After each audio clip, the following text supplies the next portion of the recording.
Uma das mais céleres frases usadas em todo o mundo é tudo que vai, volta. E é também conhecido em umas quebradas como karma. E é dessa mesma forma que os átomos fazem os seus movimentos. E se eu lhe dissesse que um dos primeiros modelos para a explicação dos átomos teve como base um pudim? Sim, um pudim de passas. Quer perceber como funciona a atomística? Vem comigo.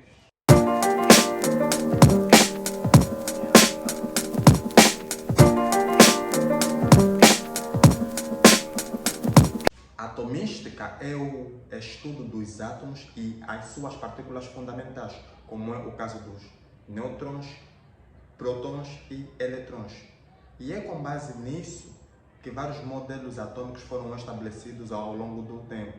E começamos com um físico inglês chamado John Dalton, que no ano de 1807 explicou o primeiro modelo atômico.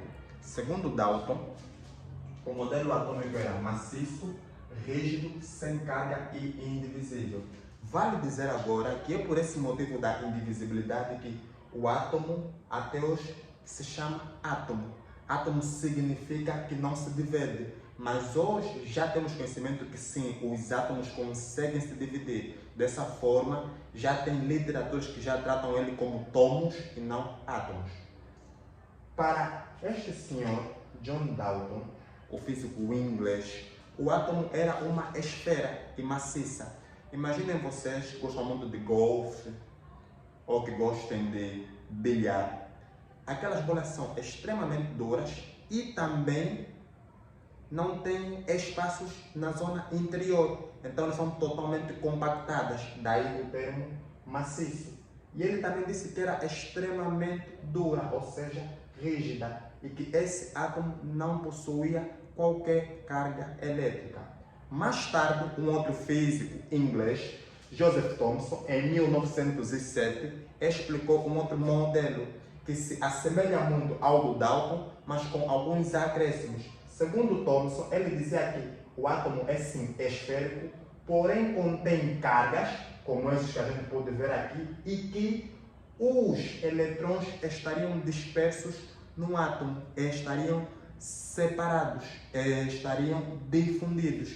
E é com base nessa explicação que Joseph Thomson percebeu: epa, nós temos um bolo muito consumido em épocas natalícias e que parece que as passas estão dispersas em torno desse bolo. Então vou chamar o meu modelo atômico de pudim de passas. E foi com base nisso que se estabeleceu o segundo modelo atômico. E o modelo de uma carga, e que essa carga está no centro e é positiva. Então, John Dalton recebeu o nome de bola de bilhar, porque se parece muito com uma bola usada em jogos e que é extremamente maciça e sem espaço na zona interior. Só que nem todo mundo concordou com isso. Isso porque mais tarde um senhor chamado Ernest Rutherford, em 1911, acredita-se que seja um físico suíço, ele disse: epa, eu quero criar um novo modelo atômico, mas eu não concordo com essas explicações anteriormente dadas. Então ele disse que grande parte do átomo é vazio, como a gente pode ver aqui. Ele também disse que no interior tem uma pequena carga e que essa carga é positiva e central, ou seja, no centro nós temos. Ele também disse que em torno dessa carga positiva giram os eletrões numa posição em que ele batizou de eletrosfera, que são esses eletrões a girarem em torno da zona central. Com base nisso, nós conseguimos concluir que, na verdade, o átomo não era maciço, pois possuía espaços, que os eletrões giram em torno do átomo numa posição chamada eletrosfera e que essa eletrosfera possui camadas de energia e que toda a massa do átomo está localizada no núcleo. Mais tarde, em 1913, apareceu um físico dinamarquês chamado Niels Bohr, que conseguiu explicar um movimento extremamente específico. Tudo que vai, vem. Esse movimento ganha o nome de eletromagnetismo. Isso porque, segundo Bohr, essa eletrosfera contém camadas de energia, que segundo eles podem ser denominadas como K, L, M e N. Ele também dizia que os elétrons estão especificamente na eletrosfera, ou seja, sempre ligado a cada um desses círculos, nunca entre os círculos. E ele dizia que esses elétrons, se eles fossem excitados, se eles fossem estimulados por energia externa, eles eram capazes de assimilar essa energia e pular para a camada mais distante, de modo com que ele fosse para uma zona mais enérgica. Imagine você que agora vai passar do 7º para o 8º ano. É dessa mesma forma que acontece com os elétrons segundo Bohr.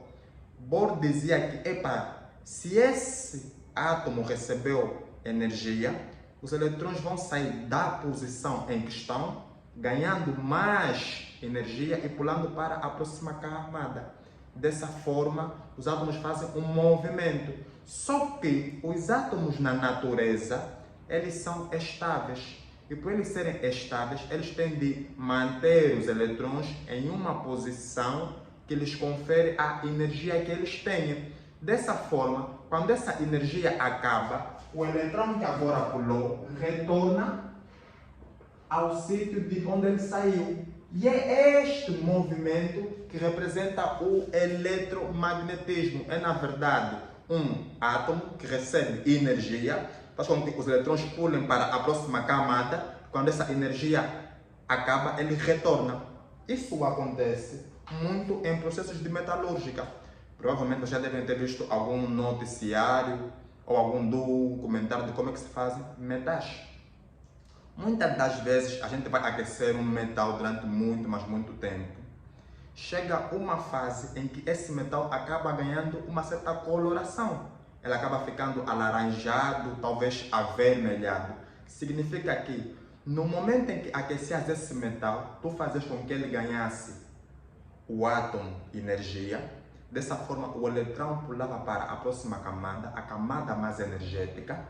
E à medida que o teu metal fosse ficando cada vez mais claro, a energia era retirada. De tal forma que o átomo agora regressava à camada de onde ele saiu. E é por isso que esses metais, após ganharem a coloração alaranjada ou avermelhada, acabam estragando. Isso porque, na verdade, a movimentação dessas partículas foi tão alta, mas tão alta, que quando eles regressaram, eles perderam toda a sua energia, juntamente com a estrutura inicial que aquele metal tinha. E é dessa forma que se moldam várias estruturas que formam um montão de ligas metálicas que hoje a gente conhece como fios de ouro, fios de prata, fios de bronze e por aí vai. É da mesma forma que se criam os muitos cabos elétricos que a gente vê na rua e por aí. Mas isso é uma aula para soluções. Fiquem atentos no canal que mais tarde vai ter um conceito, vai ter um módulo só sobre soluções. No conteúdo do Niels Bohr, nós já podemos dizer que o átomo possui 3 partículas fundamentais, os prótons, nêutrons e eletrons, que toda a massa do átomo se localiza no núcleo, ou seja, no centro, e só está no núcleo os nêutrons e os prótons, e que, com relação à carga elétrica, só o próton, que é positivo, e o eletrão, que é negativo. O nêutron não tem carga elétrica, porque, como diz o nome, ele é neutro. É de extrema importância que agora a gente consiga perceber como representar um átomo. Nós vamos usar uma letra genérica, no caso o X, para dizer que o X vai significar o nosso átomo. Dessa forma, nós temos que perceber 3 pontos importantes. Nesta linha, vamos escrever 2 das partículas fundamentais que o átomo pode possuir. E nessa linha, vamos escrever quando um átomo perde ou ganha alguma coisa. Então, dessa forma, vai ser. Temos um átomo X qualquer. Nessa posição, vamos escrever a massa do átomo. Nessa posição, vamos escrever o número atômico. E aqui, vamos escrever a perda ou não. E aqui vamos escrever a quantidade de eletrons, caso esse átomo tenha ganhado ou perdido eletrons. Dessa forma, nós precisamos perceber alguns conceitos. E como já estamos prós, é importante que agora saiba o que é o número atômico. O número atômico é a quantidade de prótons que um átomo tem no seu núcleo. Imaginemos que nós tenhamos um átomo de nome magnésio e nós temos que ele tem Z, que representa o número atômico, 12. Nós estamos a dizer que no núcleo desse átomo existem 12 prótons. E se o número atômico é a quantidade de prótons que está no núcleo de um átomo, nós também dizemos assim. O número atômico é, na verdade, a identidade do átomo. A única coisa que diz que esse átomo é realmente este átomo é este número. Dessa forma, nós estamos a dizer assim, que Z é igual a P. Ou seja, próton é, na verdade, igual ao número atômico, que é representado pela letra Z. Já este A representa a massa. O que seria a massa? Seria o peso. E a massa de um átomo é a representação da soma do número de prótons mais o número de nêutrons. Então estamos a dizer assim, que massa vai ser igual a Z mais M. O somatório destes 12 indivíduos representa o peso do átomo, ou seja, a massa. E um elemento químico seria o conjunto de átomos do mesmo elemento. E imagine, vocês já devem ter ouvido falar de isótopos, isóbaros e isótonos, que são espécies químicas. Muitas deles apresentam várias representações do mesmo átomo. Se eles são todos do mesmo átomo, então eles são elementos químicos, que significaria o conjunto de átomos do mesmo grupo. E com base nisso, vamos usar aqui uma cápsula para facilitar a compreensão. Vamos apagar isso aqui rápido. Um dos primeiros casos seria os isótopos. Isótopos são espécies químicas que variam na massa e nos nêutrons, mas apresentam o mesmo número atômico. Epa, professor, eu sempre me esqueço, nunca sei quem é o isótopo, quem é o isóbaro, quem é o isótono. É sempre muito confuso. Tem que lembrar que, na verdade, nós vamos a dizer que Z é igual a P. Número de prótons é igual ao número atômico. E se isótopos é o mesmo número atômico, então estamos a falar que temos o mesmo átomo. E a gente vai retirar esse indivíduo aqui. Esse P vai ser o nosso lembrete, o nosso incentivo para lembrarmos do isótopo. Isótopos devem ser átomos com o mesmo número atômico. Átomos que apresentam a mesma identidade. Nesse contexto, nós temos um caso muito comum, que é do oxigênio, que ele se apresenta muitas vezes com oxigênio 16, oxigênio 17 e oxigênio 18.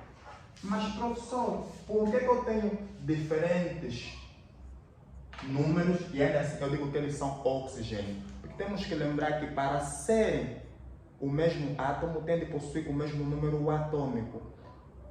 O oxigênio possui o número atômico 18, mas ele vai mudar a sua massa e o seu número de nêutrons, mas mantém o mesmo número atômico. Já os isóbaros é um tipo de espécie química que possui diferente número de nêutron, diferente número de próton, mas o mesmo número de massa. Ou seja, já estamos a nos referir aqui de átomos diferentes. Deixa-me agora pegar a minha cápsula para conseguir pôr os apontamentos. Nós temos aqui o caso de um isótopo, que é o caso de prata, em que ele possui número de prótons, o número atômico 47, mas o número de massa 107. Ele possui um outro átomo, que é o paládio, que possui o mesmo número de massa, mas diferentes números atômicos. Ou seja, para o caso dos isóbaros, nós estamos a dizer assim, ele vai possuir a mesma massa e vai ser diferente em tudo. Por isso é que agora vamos selecionar aqui a palavra A para lembrar de isóbaros. A de massa. Nós temos um outro caso que é dos isótonos, que representa diferente número atômico, diferente número de massa, mas o mesmo número de nêutrons. E temos aqui um exemplo, né? O nitrogênio, que possui 14, 7, e o boro, que possui 12, 5. Ah, mas o professor disse que em cima é para a massa e embaixo é para número atômico. Como é que eu vou saber que eles têm realmente o mesmo número de nêutrons se eu não consigo ver? Vamos antes destacar aqui o termo N, que significa de nêutrons, e agora vamos apresentar uma fórmula que diz que massa é igual ao número de prótons, ou seja, número atômico mais o número de nêutrons. Eu quero encontrar o meu número de nêutrão, só tenho que substituir os termos. E é muito simples. Eu tenho Z, mas eu quero N. Eu tenho A, sim tenho. Para esse caso, A é 14. Para o caso do nitrogênio, vamos aqui mencionar que estamos a trabalhar com nitrogênio. Eu tenho Z, sim tenho. É 7. Então, para A eu tenho, deixa eu escrever com outro jeito para ficar bem mais visível. Para A eu tenho 14, ou seja, para a massa. Para Z eu tenho 7, ou seja, número atômico. Mas para N eu não tenho nada. Então, eu pego neste 7 e mando para o outro lado. Então, ficamos com 14, menos o 7 estava positivo, passa negativo, menos 7, igual a N. Com base nisso, eu encontro o meu número de nêutrons. 14 menos 7 é igual a 7, e eu digo que o meu número de nêutrons para nitrogênio é igual a 7. Mas essas espécies são em termos de comparação. Para que eu tenha isótonos, eu preciso ter um átomo que tenha o mesmo número de nêutrons do outro átomo. Então eu preciso agora comparar com este indivíduo. Vamos aplicar a mesma fórmula. Boro, que é o caso em questão, A igual a Z mais N, e eu vou novamente fazer a substituição. Para A eu tenho 12, número de massa, igual ao número de prótons, número atômico Z, 5, igual mais N. Eu fico com 12, eu quero o N, pego nesse 5, passo do outro lado, está positivo, fica negativo, igual a N. Logo, 12 menos 5 é igual a 7, e eu digo que N é igual a 7 para boro. Logo, boro tem número de nêutrons 7 e nitrogênio tem número de nêutrons 7, então eu consigo dizer que esses indivíduos são isótonos, possuem o mesmo número de nêutrons, mas variam nos outros conceitos para número atômico e número de massa. Uma última espécie química que é também de grande interesse são os íons. E o que vem a ser íons? Íons são átomos que perdem ou ganham carga. E como é que isso acontece? Antes temos que passar pela base para perceber o que realmente aconteceu com esse átomo. Nós temos um átomo qualquer, temos o exemplo de sódio, né? Sódio tem o número atômico 11. Como é que eu sei que esse indivíduo é sódio? Pelo número atômico. Não existe um outro átomo com 11 prótons no seu núcleo. Eu tenho esse indivíduo que é sódio, vamos supor que nós temos aqui ele, né?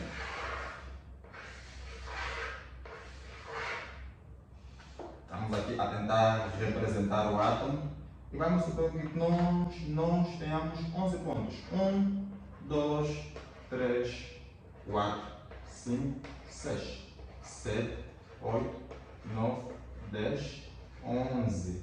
1, 2, 3, 4, 5, 6, 7, 8, 9, 10, 11. Temos 11 nêutrons. O que vai acontecer com esse indivíduo para que ele se torne um íon, para que ele perca ou ganhe alguma coisa? Nós temos que perceber que ele, no estado fundamental, é neutro. Ele não perde e nem ganha eletrons.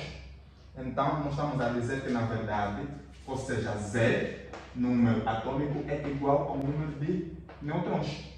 Estamos a dizer assim, que o sódio que tem número atômico 11 tem de ter, no estado neutro, também 11 eletrons. 11 igual a 11. Só que nas ligações químicas, e as ligações químicas acontecem pela necessidade de se estabilizarem, os átomos vão puxar mais eletrons para um ou para o outro átomo que está presente nessa ligação. Dessa forma, nós acabamos causando os íons quando eles se quebram. Então, o que vai acontecer é que os metais, em geral, doam esses eletrons. E por doar esses eletrons, eles acabam, entre aspas, perdendo uma dessas partes. E quando eles perdem alguma coisa, eles vão se tornar íons positivos. E quando eles ganham alguma coisa, porque se esse indivíduo liberou esse eletrão, vai ter um outro átomo que vai ganhar o eletrão. E um caso muito comum é o famoso fluoro, que tem um átomo que tem o número atômico 17. Vamos tentar imaginar que temos essa mesma representação com 17 números do núcleo. Logo, se esse indivíduo perdeu um eletrão, se tornou positivo, o indivíduo que vai receber vai ser um íon negativo. Logo, se um perde, fica positivo, e o outro ganha, fica negativo, eles acabam ganhando nome. Ou seja, os indivíduos que ganham, os indivíduos que perdem vão chamar-se de cátion, ou cátion, ou catinhão, e os indivíduos que ganham vão chamar-se de anião. Dessa forma, estamos a tentar dizer assim: os íons são espécies químicas que perdem ou ganham eletrons. Isso acontece nas ligações químicas, que é uma aula que vamos ter mais tarde no canal, então fiquem atentos. E quando esse átomo perder uma carga, perder um eletrão, ele fica um átomo positivo. E por ser positivo, nós chamamos ele de cationão. O indivíduo que ganhar vai se tornar um átomo negativo. E por ser um átomo negativo, vai se tornar um cationão. Vale agora dizer que na representação desses indivíduos, que nós temos que representamos um átomo pela letra X, onde temos massa, número atômico e o eletrão, caso exista perca ou ganho. O que acontece é que nós temos um sódio, que no estado fundamental seria assim: 23. No estado fundamental representamos o número A atômico e o número de massa. Mas como ele perdeu um dos eletrons, 11 prótons, porque os prótons não se perdem, porque são a identidade do átomo, mas são os eletrons que se transferem. E vamos ter aqui o símbolo positivo, porque significa que ele, se ele tem aqui um mais, ele perdeu alguma coisa. Se perdeu alguma coisa, ficou positivo. Se é positivo, ele é um cátion. O indivíduo que recebe, que é este fluoro, que tem 17, aqui provavelmente nem faço ideia, acho que é 35. Se ele recebeu alguma coisa, ele aqui fica negativo. E por ser negativo, significa que ele ganhou eletrons vindo de um outro átomo que ele doou, e ele vai se tornar um íon negativo que vai receber o nome de anião ou ânion. E se for o caso que não perdemos apenas um eletrão, nós perdemos mais, como é o caso do magnésio. O magnésio vai se apresentar assim: 12, imaginem que aqui seja 24, mas aqui vai ser 2 menos. Por quê? Porque ele agora está a indicar que esse indivíduo, desculpem, 2 mais, porque ele aqui está a indicar que esse indivíduo acabou perdendo 2 eletrons. Se estes 2 eletrões forem perdidos, então ele agora não é um átomo no estado fundamental, mas é agora um íon de magnésio. E esse íon de magnésio, por ter doado os seus eletrões, se tornou positivo. Ei, se você está gostando desse tipo de conteúdos, curta e se inscreva no canal para não perder nada. Comente e compartilhe com os seus. Não morram paz e amor e outras coisas mais das igrejas. E lembre-se, mesmo que não gostam da aula, já foi dada.